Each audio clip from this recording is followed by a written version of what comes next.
Okay, in you go. Stay safe, brother. Check.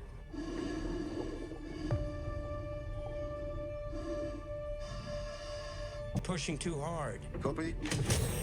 And equalization.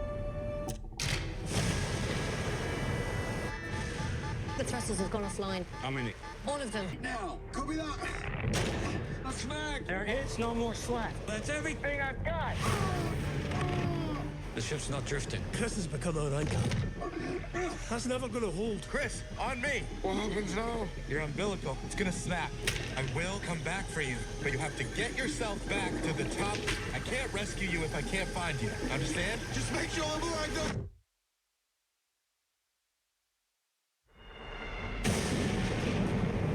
Where's our power? Dead in the water. We're drifting out of control. How much gas does he have left? Not enough. We're gonna be too late.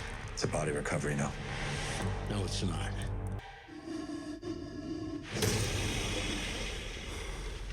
Duncan! Dave! I can't see you! I got an idea. We'll have to take control of the ship manually. If we make a mistake, we put the entire ship at risk. Come on! This isn't working. You can do this, buddy. I'm with you. Incoming swell. Brace for impact. No! No!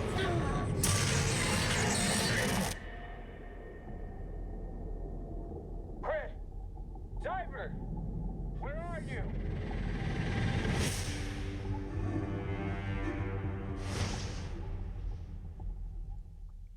Good morning, Owasso. This is the Twins with Owasso Live, and this is the Morning Loop. This is Today we are going to be doing a review on Last Breath. This is a film based on a actual true story or actual event that happened several years ago now. It's based on this actual event. The documentary came out in 2018, I believe.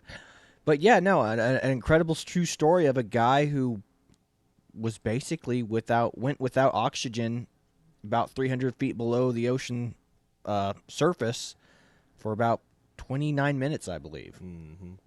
Yeah, pretty incredible story. So it was an entertaining film.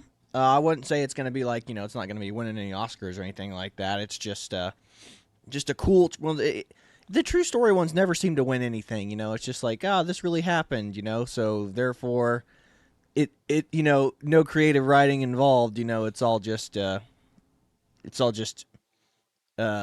biographical narrative or something. You know what I mean? Like, they never win. Yeah. The only biographical narrative ones are like the ones about music singers like Johnny Cash and all that stuff. So, but anyway, yeah, it's the film is entertaining enough. Some of the stuff that happens in there is like, obviously is not accurate per se.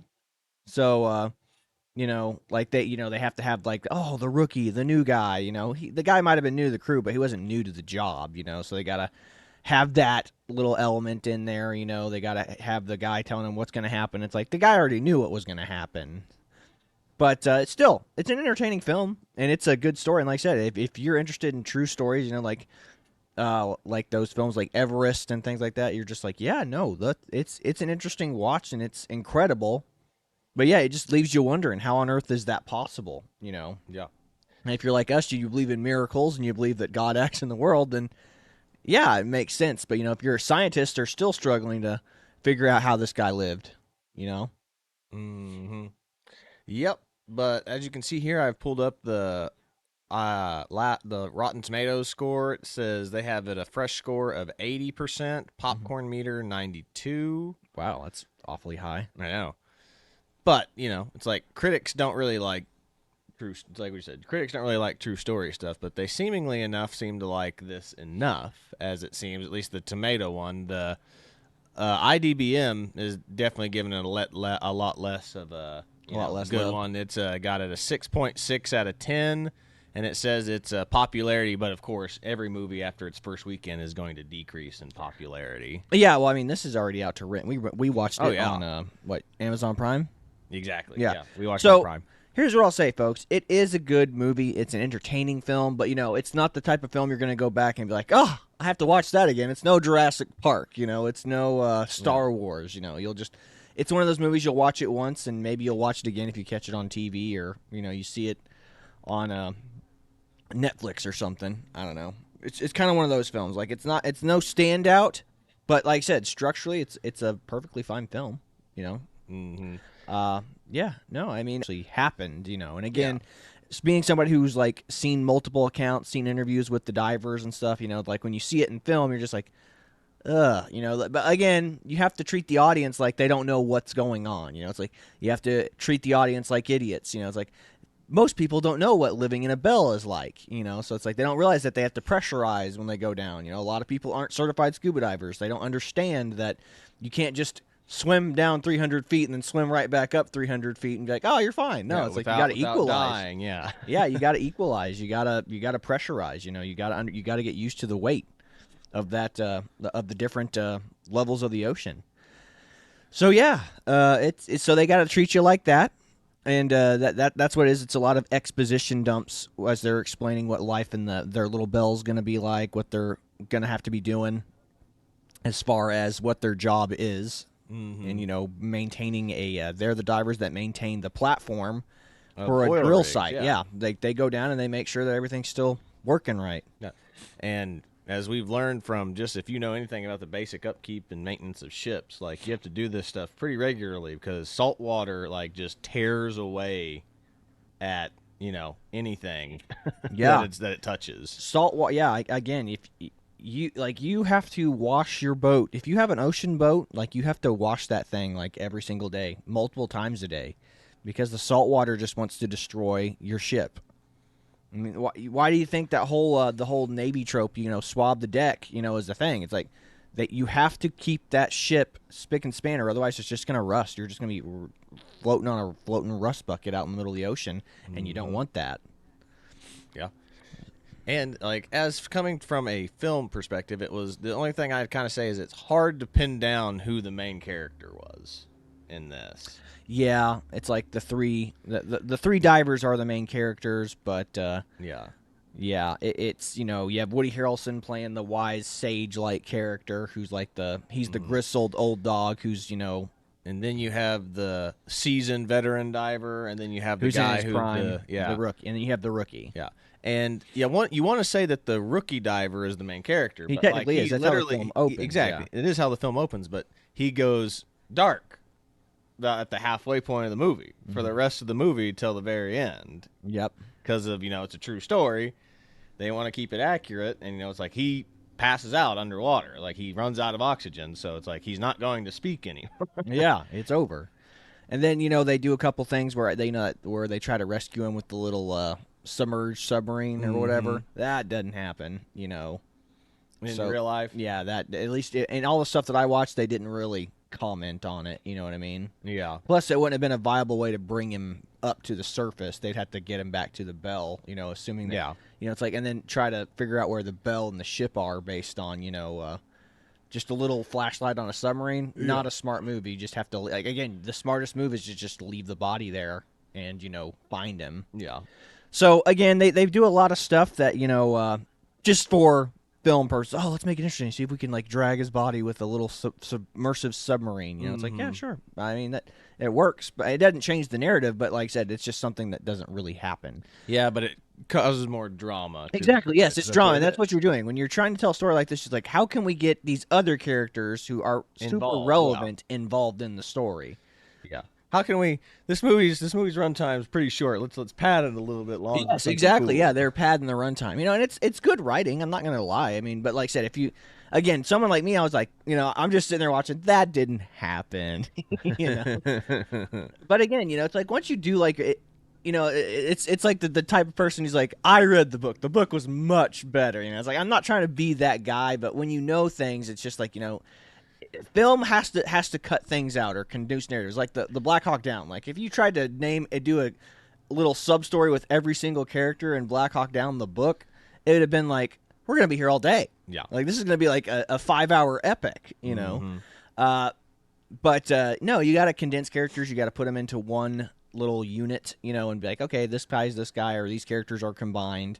But like I said, again, in this case, this was really, I mean, this took place over the span of like, again, 30 minutes when this tragedy took place, literally. So it's like you're doing whatever you can to make 30 minutes feel like an hour and 30 minutes. You're like, oh, what's gonna happen now? So you start off with the things like, oh, the new guy, he's in love with his fiance, he's gonna marry her. Got to know the character. Just remember, the Hollywood ploy is the person that you find out a lot about their wife and kids. Something bad's probably gonna happen. Exactly. It's the classic trope.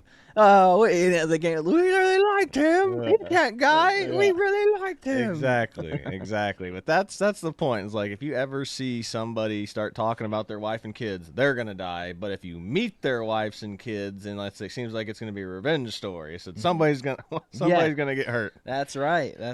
But yeah, no, I mean, I will say this: it's an entertaining film. If you've never heard about it, like I said, it's definitely worth a watch. Again, I don't think it's definitely not the type of film you're going to turn on it's not gonna. It doesn't have the rewatchability. It's just a really, really cool story. It's like best way I can describe it. It's like that film Everest. You watch it like if you're in the mood to be like inspired, but also like, oh, I want to feel what it's like to be on the edge. It's like, dude, this movie's a good film for that. Mm-hmm. But yeah, I mean, other than that, I mean, do you have any other opinions or critiques about the film? I mean, not particularly. It was entertaining. Again, it was entertaining. It did its job. Like a movie is supposed to. If you never want to be that person's like, I'm walking out of this movie. That's how you know it was a truly bad movie. That's my personal opinion on movies. A great movie is one that's like, I want to go watch that again in theaters. Mm-hmm. Said a decent movie or a pretty good movie is one that you're like, I would rent that or buy that when it comes out on DVD.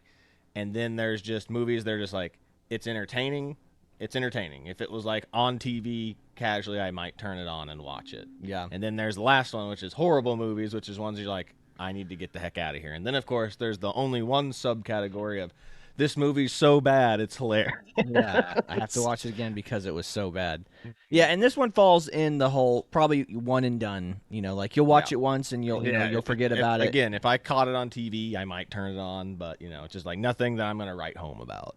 Yeah, I guess another film that I would it's similar to is that The Finest Hour film. Yes. Yeah. It's kind of like that with Chris Pine, where they go and save it. It's I don't know what it is, but yeah, once you know the history about it and like everything turns out okay, it's just like it's like you don't have any real affinity for it. You're just like, oh, that's a really cool and amazing story. I'm glad I got to see that, and I'm glad those people lived and we got to see that.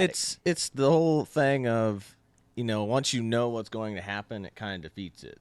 Mm-hmm. It's like if you show this to a kid, the kids would be like, that have someone who has no knowledge is like, oh, that's amazing. Yeah. Just like whereas somebody who like you researched it or you've seen it already or you saw it on the news a long time, you're like, I kind of have a vague idea of what's going on here. Yeah, but yeah, you can see the human interaction of it all, and that's the whole point of film and cinema and theater. It's like you want to see the human emotions and the human how it affects the people in the story versus just the facts.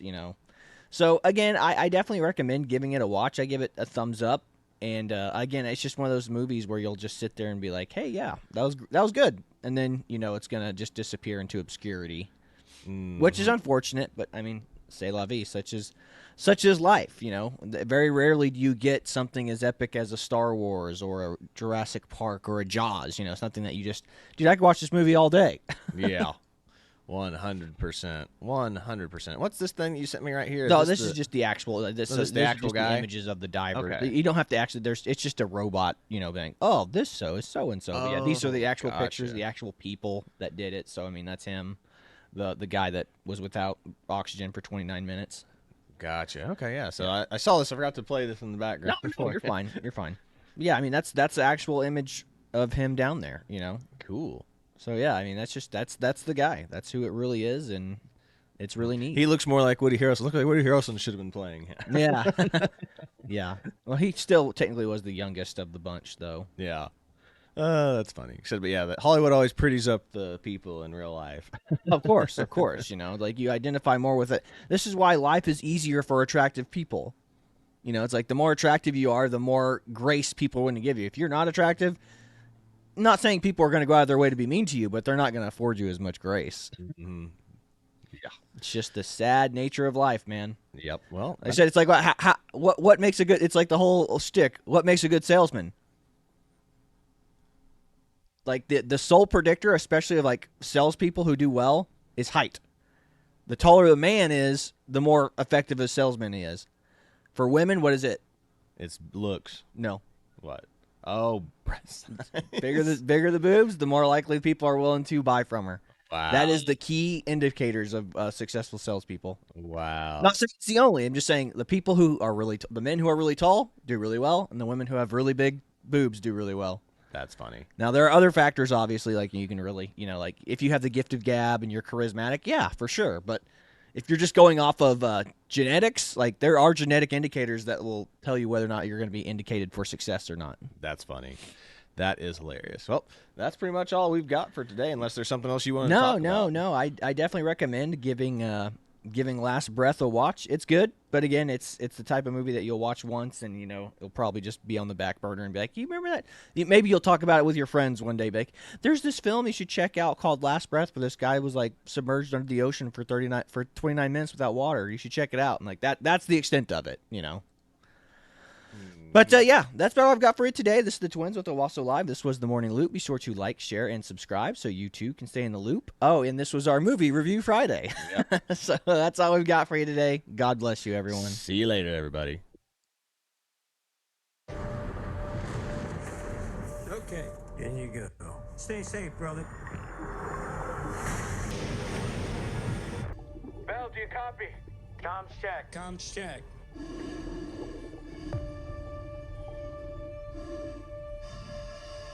Pushing too hard. Copy. On the job now. Keep the focus where it needs to be. Diver 1. Begin equalization. Minute. All of them. The ship's Moving, get out of there. right now. Copy that. A smack! There is no more slack. That's everything I've got. The ship's not drifting. Chris has become our anchor.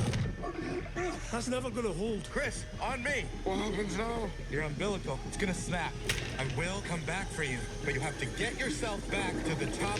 I can't rescue you if I can't find you.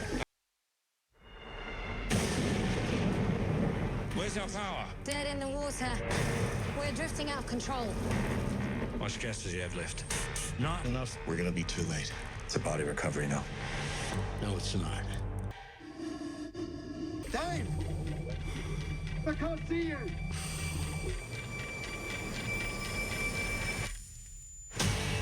I got an idea. We'll have to take control of the ship manually. Ship at risk. Come on!